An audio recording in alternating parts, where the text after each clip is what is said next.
O primeiro artigo extingue a escravidão. O segundo revoga as disposições contrárias. Simples e direta, a Lei Áurea teve grande impacto na sociedade brasileira em 1888. Mas, segundo juristas e historiadores, a lei estava incompleta. Naquele momento, a monarquia precisava dar uma solução, mas havia toda uma pressão dos senhores de escravos por ressarcimento da perda patrimonial com a liberdade dos escravos. E o plano, evidentemente, era dar aos escravos alguma condição de trabalho e até vinculá-los ao mercado de trabalho, mas não se conseguiu fazer isso. E os escravos, pura e simplesmente, foram jogados para fora das propriedades sem condições de moradia, de saúde, de educação. Por isso nós vemos hoje que ainda há discriminação.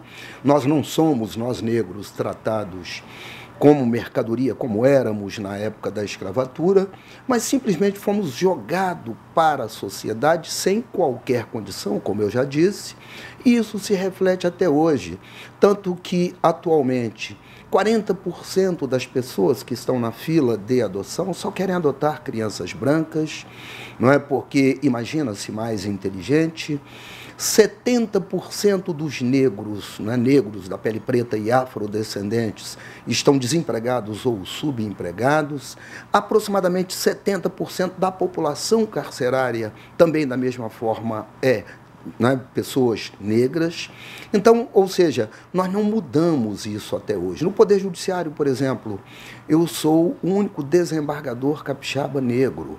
Juízes, nós temos 275 juízes. Desses 275, aproximadamente 10 são negros ou se declaram negros ou pardos.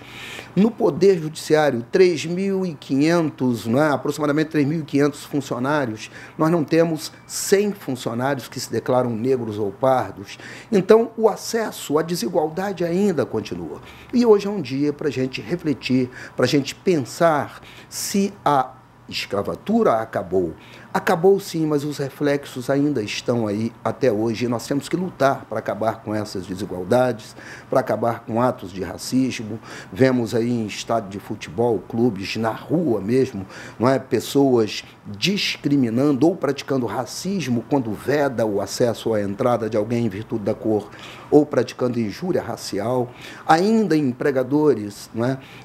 Utilizando-se de mão de obra, de condições análogas à condição de escravos, utilizando de mão de obra de pessoas, não é, por serem da pele preta, ou até não, mas explorando esse trabalho como se escravo fosse, desrespeitando os direitos trabalhistas das pessoas.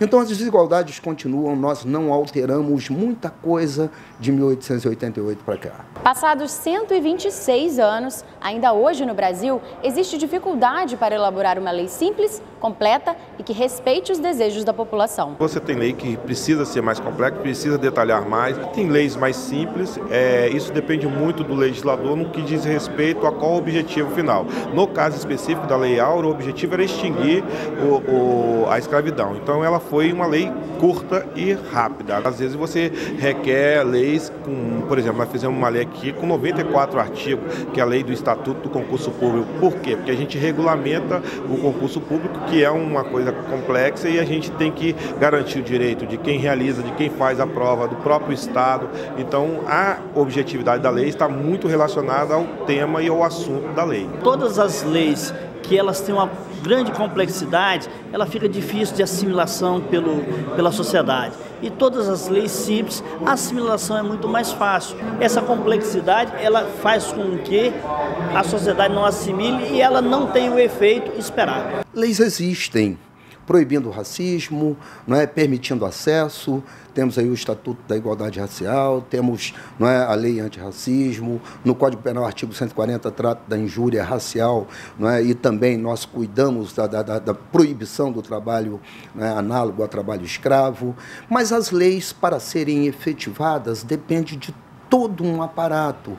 O Brasil tem uma mania de elaborar leis e não criar condições para que essa lei seja realmente efetivada, seja respeitada, surta efeitos, ou seja eficaz, lamentavelmente. O resultado de leis confusas é a sobrecarga do Poder Judiciário.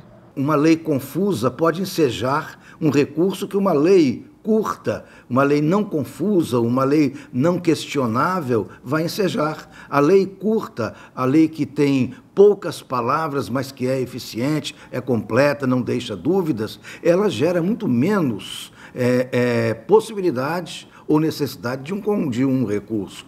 Enquanto que uma lei com texto confuso, com um número grande de palavras, pode merecer ou pode exigir uma interpretação, e essa interpretação vai fazer com que um juiz considere essa lei de uma forma e outras pessoas considerem de outra, e haja necessidade, então, de um recurso para solucionar o caso de acordo com esse questionamento a respeito do próprio texto legal.